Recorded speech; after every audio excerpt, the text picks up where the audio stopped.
Hello YouTube fam, welcome back to my channel. If you're new here, hi, welcome. My name is Salima. Today's video is a Q&A for my rhinoplasty surgery. The reason why my surgery was so expensive was because I didn't just do a rhinoplasty. Question is, do you regret your surgery? I do not regret my surgery. What I do regret is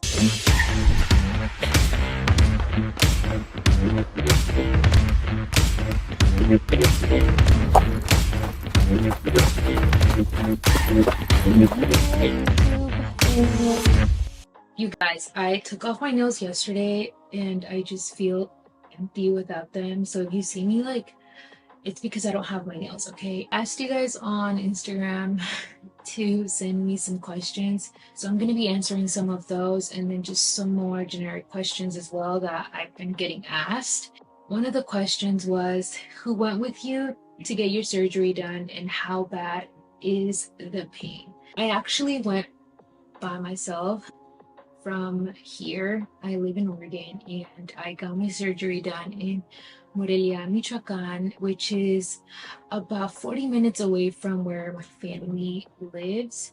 To the actual surgery, one of my tias went with me, but to Mexico, I went by myself. The pain wasn't too bad. Honestly, there's really not much pain from the nose surgery. I'll explain to you guys my surgery because it was a little bit different than just a regular rhino, but the pain itself is not bad. Trust me, it is not bad at all. My nose is really swollen still. I'm only about halfway there. They say you see the actual biggest change at about 3 months post-op, which is about 12 weeks. I feel like once I hit those 12 weeks, I'm gonna love it even more. So yeah, I'm really excited, but no, I do not regret it. The night before surgery and the day of surgery, I was regretting my decision, but mainly because I was scared. I was scared of the change. I was scared that I wasn't gonna like it. I was just scared of something going wrong with the surgery. I've heard so many stories of girls that go into surgery don't make it out alive, so I think that's what I was the most scared of. I feel like I just knew it was time and that's why I went for it. It's crazy to go into surgery because anything can happen. I don't regret my surgery. What I do regret is not doing research on my surgeon and other surgeons in that area or other options for the surgery. I originally did this surgery as a cosmetic procedure. When I was in Mexico and I had labs done, I actually found out that I had a deviation with my nose and I didn't know I had that. If I had done more research and I had known that beforehand, I feel like I could have gotten help from my insurance company. I honestly just regret not doing research and just going with the first surgeon that I found and not being patient. It's something I've wanted for a really long time. I didn't think about the process or just how everything was going to turn out. The only thing on my mind in that moment was, I want this done and I want it now. And that's exactly what I did. Within 3 months, actually no, less than 3 months, I spoke to the doctor in February. I met with him in March. I had my surgery the beginning of April. I flew out to Mexico April 1st. Actually, no, it was March 31st. How has the recovery been? The recovery has been really nice. My hardest day was probably the first day because I had a lot of back pain. I was in surgery for about 5 hours. It wasn't comfortable. I was in that same position for so long that my back just started hurting and I couldn't even sleep at night. I remember I was laying down and nothing was helping me. It was just a really sharp pain and it was the worst. It was really uncomfortable. Like I said, I couldn't sleep. I would close my eyes and 30 seconds later, I would be in pain. I would call the nurses and the nurses would be like, There's nothing else we can do at this point.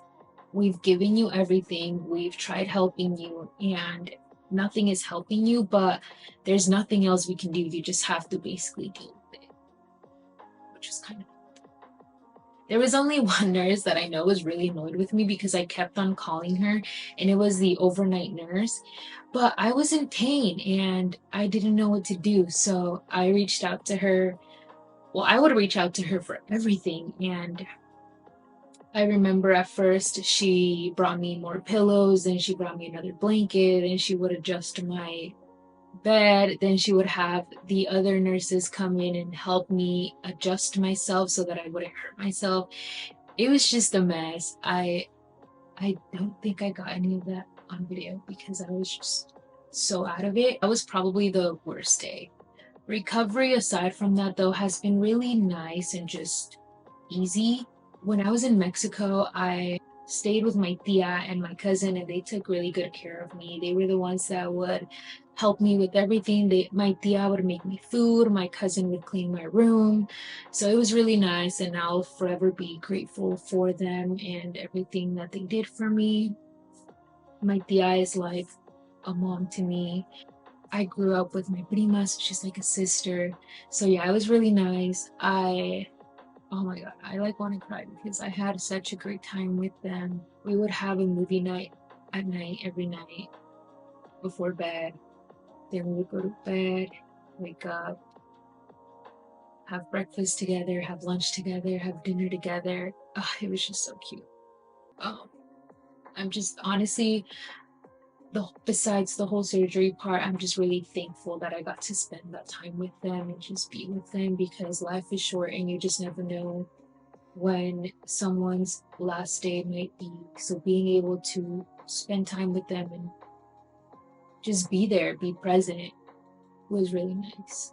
I think the hardest part with recovery is just not being able to go to the gym. If you know me, you know I'm at the gym every single day, whether I'm there lifting or just running or just playing basketball, just going in the sauna. I'm always at the gym. That was the hardest part. I was out of the gym for about 4 weeks. I'm still taking it easy. I'm not lifting heavy. I'm not pushing myself to my limit. I'm just taking it easy and slowly making my way up to how things were before my surgery. Why did you do it in Mex versus here? That is a really great question. Just because I thought it was going to be cheaper, which in the end it was a tiny bit cheaper, but I feel like I could have gotten my insurance to cover some of the cost if I had known that I actually had a deviation. When I got labs done in Mexico, they told me that I had a deviation. I had no idea that I had that. My surgeon kept on asking me if I had broken my nose when I was younger or if I had been in an accident, which I have.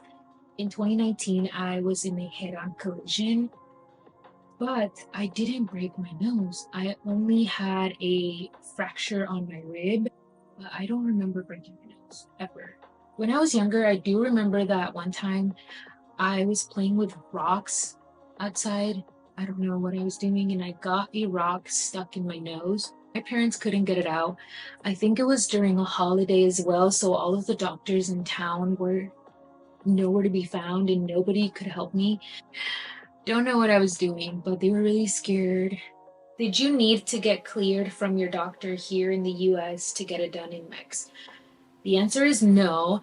I actually didn't really tell a lot of people, only my close friends and family. What I did do here though was get some labs done. Surgeon sent me a list of labs and exams that I needed to get done before the surgery. That was just to make sure that I was okay, I was healthy, and there was nothing else wrong with me. I didn't necessarily have to get those done here or get cleared from a doctor to get surgery over there. I decided to get all of the lab work done here because that's an easy thing that I can ask my doctor for. X-rays are a little bit more complicated, so I just decided to get those done in Mexico and not here. I got my labs done within like 2 days. I called my doctor and I was like, hey, I'm getting surgery. I need these labs done. Can you order them for me? With Kaiser, you basically order the labs. You go to the lab, get the labs done, and then they send the results to your doctor. So that was really easy. The x-rays, I just went to a lab in Mexico. I think I paid about, I don't remember if it was $100 or $200, but I knew it was kind of pricey. You obviously have to be healthy. They ask you all of these questions for surgery. They ask you about your medical history and just they take a look at everything overall because they're not going to put you at risk if you're not healthy overall. How did you know your doctor was the one? I honestly felt it in my heart that this was the surgeon and it was my time, which is why I didn't really do a lot of the research. If you didn't watch my previous video of the vlog, I actually talked about how I found my doctor. My cousin's boyfriend's dad is a doctor in Morelia, and I basically asked my cousin to send me a list of surgeons that he would recommend or that they knew of. She probably sent me like 3 surgeons, not a lot honestly, but I went with the first one. You know when they say when you know, you know? Well, I knew this surgeon was the one. I looked at some of his work, some of his videos. I had my consultation and I was like, you know what? I feel like he's the one. Who did you go with and why? I think that's asking about my surgeon. Surgeon's name is Dr. Miguel Favela. He owns Rhinostar, which is the medical center that I went to. They don't have an actual location for Rhinostar. They have a consultation room at the hospital. There's a lot of different surgeons in that area and they all have offices, but they don't have like an actual medical center where they themselves do the surgery. They do the surgery through the bigger hospitals, which is why I felt a little bit more safe because I knew that it wasn't just some sketchy place in Mexico. It was an actual hospital that I was going to be getting the surgery. A lot of you guys want to know how much it was, and I'm gonna finally tell you guys. I think that's the most asked question is how much was your surgery? How much did you spend? The whole trip cost me about $7,000. The actual surgery itself was a total of $4,947, which is equivalent to 88,000 pesos. I spent about almost 1,400 on my flight because it was so last minute. Honestly, really expensive because I didn't have a round trip flight. I bought individual flights that worked with my schedule. And at first, I was originally just gonna fly to Guadalajara and have a friend pick me up there and then go to my cousins, but my parents didn't want me doing that. They really wanted me to just fly to Morelia because they felt that it was going to be safer for me. They were just going to be more at peace with me going by myself than if I would have gone to Guadalajara and then gotten picked up. I literally had to buy tickets from Guadalajara to Morelia probably like 2 days before. That ended up being really expensive. A flight to Mexico is probably about, I would say the most like 700. The reason why my surgery was so expensive was because I didn't just do a rhinoplasty. My rhinoplasty surgery was a little bit more complicated. When I had my consultation, I had to take pictures of what my nose looked like at the moment so that they could create a 3D model of what my nose would look like post-surgery. The pictures that I sent them were really bad because I took them on a Sunday night after I had just gone out with my family to Topgolf. Regardless, they were able to get a 3D model of what the potential surgery was going to look like afterwards.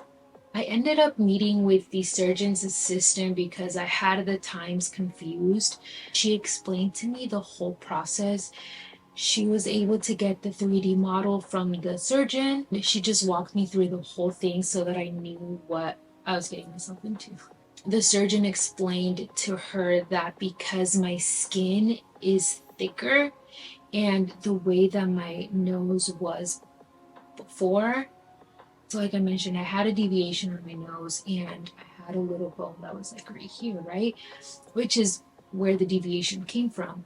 I don't know if I broke my nose. I don't know what happened when I was little, but due to the way that my nose was before the surgery, I actually didn't really have a good structure for it, and my skin is really thick. So I was told that in order for me to get the nose that I wanted and to have a really good structure and firm nose that was going to last me a lifetime, which is what you want. You want a good functioning nose at the end of the day that's pretty and is strong. I was going to need additional cartilage. Most rhinoplasty surgeries are open, it's called like an open surgery, and basically they just open this part up and they lift this, right? They lift your skin and then they do the surgery. I was told that the cartilage that they usually get for normal rhinoplasties, which is behind your nose or something like that, wasn't going to be enough. A lot of people get cartilage from the ear to use for the structure of the nose.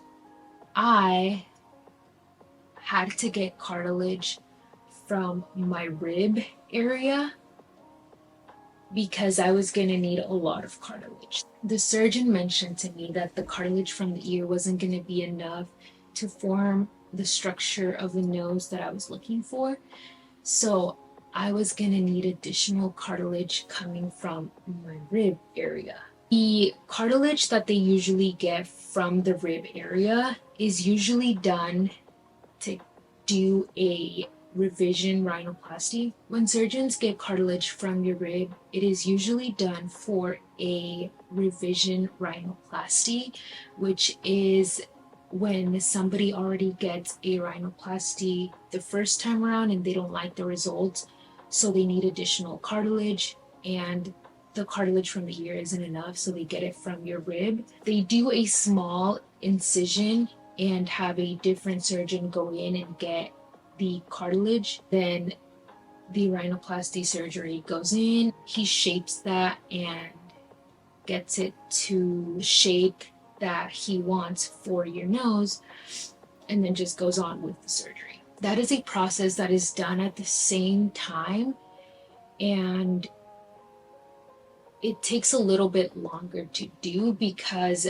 like I said, a different plastic surgeon has to go in and get the cartilage first, and then the rhinoplasty surgeon does the rhinosurgery. That surgery is actually called a rib graft rhinoplasty. A rib graft procedure is also known as a coastal cartilage graft or rib harvest, and it is one of several possible surgical methods used to reshape and restructure a nose during a rhinoplasty surgery. The reason why my surgery was a lot was because I was getting 2 surgeries in one.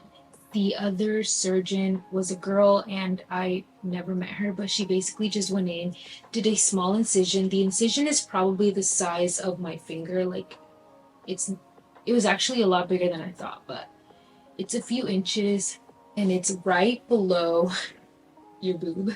You can't see it. It's right where your breast drops, and it's really hard to see unless you're actually showing someone. You have to lift it to see it. That's the reason why my surgery was a lot, and honestly, the only thing that hurt with the surgery was this part.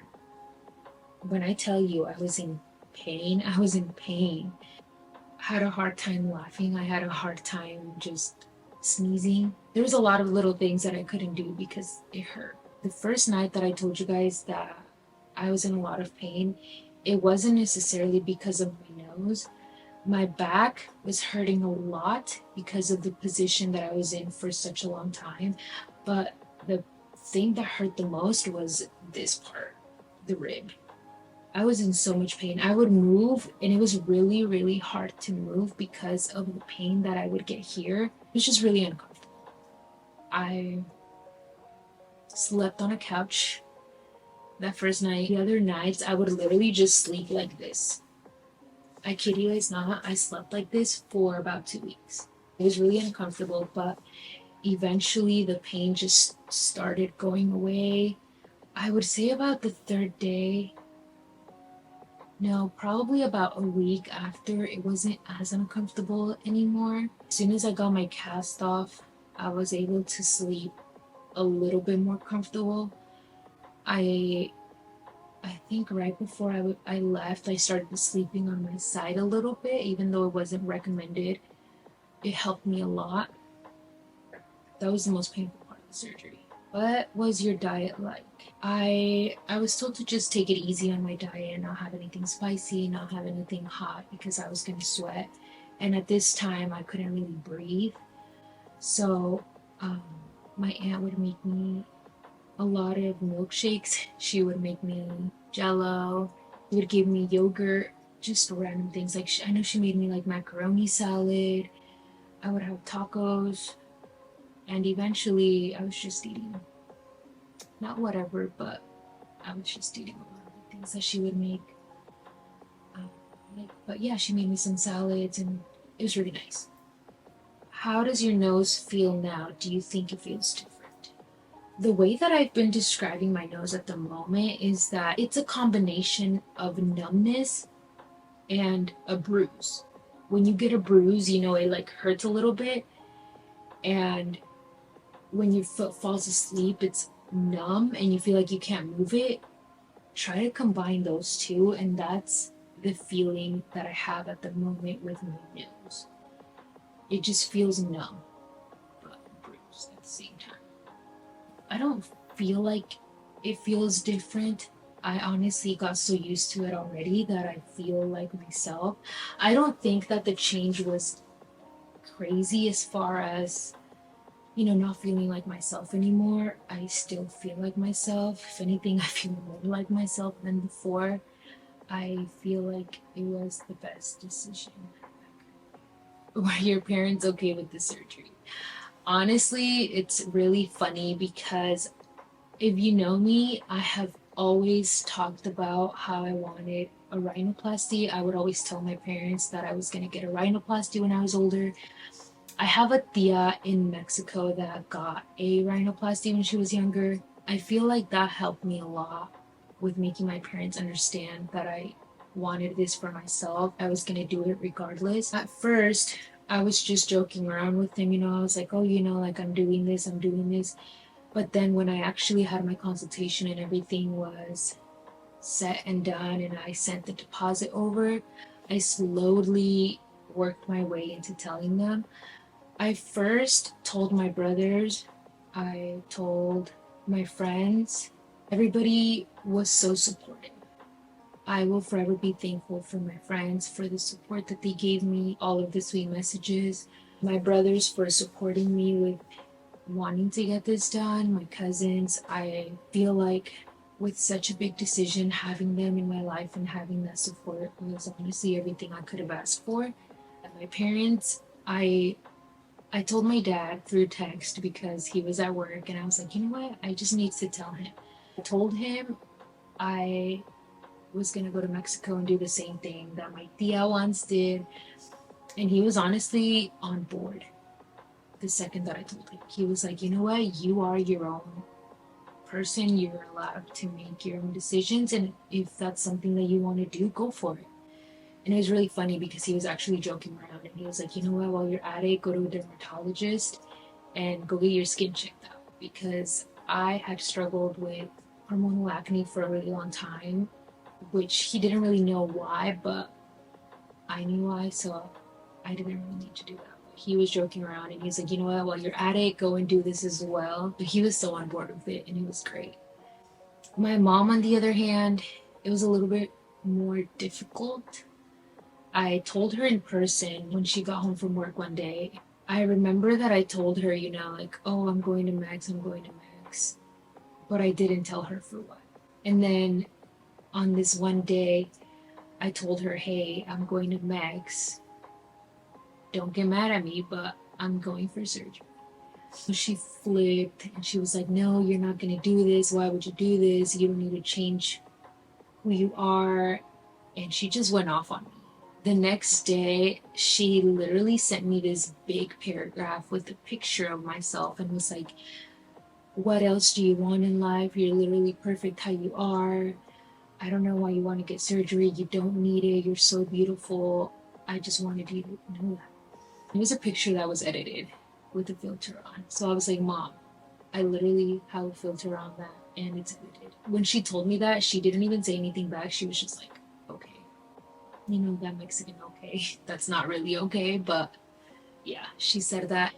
Eventually, with time, I think it took my mom about 2 weeks to finally accept the fact that I already had my appointment for the surgery, that I was going to pay for it. I wasn't asking her for money. I was just telling her that I was going to do it. And I remember that I told her, would you have rather I told you about it before I got it or after I got it? Because I was going to do it regardless. And I honestly thought about not telling them, but my brother was like, you know what? Just tell them, they're going to get mad either way. So it's better for them to get mad before you get it than after you get it.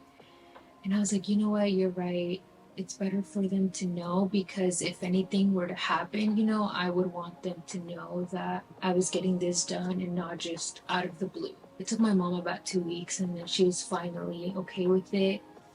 She was supportive, and it's really cute because she actually had my tia go with me. She made sure that my tia went with me. It was really cute. She actually mentioned to me that there's this guy in the rancho that does food delivering for people from the pueblo, and in Mexico they don't have like Uber Eats or any of that where we live, right? She was like, your tia has the phone number of this guy that does food deliveries in the rancho, so I'm gonna get you that number in case you want any jugos or any milkshakes or anything.